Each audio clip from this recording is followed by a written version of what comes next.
بسم اللہ الرحمن الرحیم۔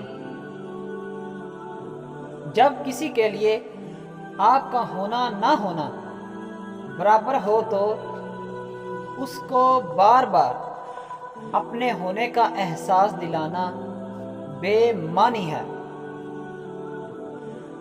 جس دن ہم یہ سمجھ جائیں گے کہ سامنے والا غلط نہیں ہے، صرف اس کی سوچ ہم سے الگ ہے، اس دن ہماری زندگی سے بہت سارے دکھ ختم ہو جائیں گے۔ اللہ جب مدد کرنا چاہتا ہے تو وسیلے خود بخود بنا دیتا ہے۔ تھوڑے دن رہنے والی مصیبت اچھی ہے، کیونکہ اسی سے دوست اور دشمن کی شناخت ہوتی ہے۔ زندگی میں زیادہ رشتے ہونا ضروری نہیں، مگر جو رشتے ہیں ان میں زندگی کا ہونا ضروری ہے۔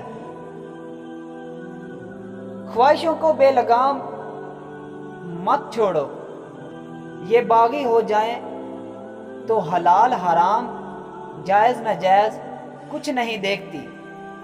مقابلے کا پہلا میدان تمہارا نفس ہے، اس سے جنگ کر کے خود کو آزما لو کہ تم آزاد ہو یا غلام۔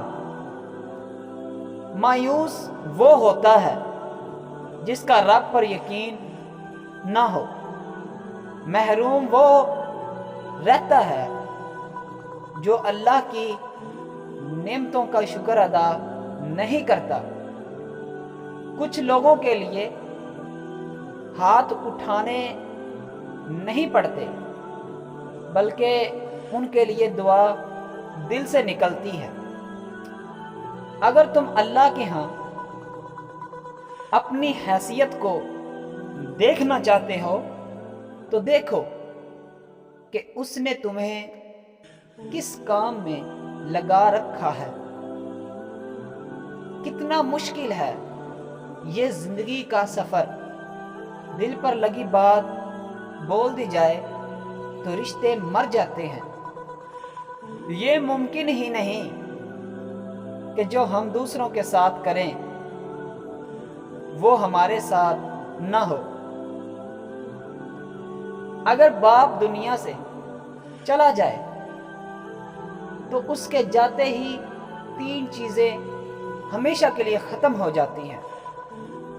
شفقت والا ہاتھ سر سے اٹھ جاتا ہے، زمانے کی تلخیوں سے بچانا، کیونکہ باپ وہ واحد رشتہ ہوتا ہے جو خود کتنے ہی مصیبت میں کیوں نہ ہو اولاد پر کبھی آنچ آنے نہیں دیتا۔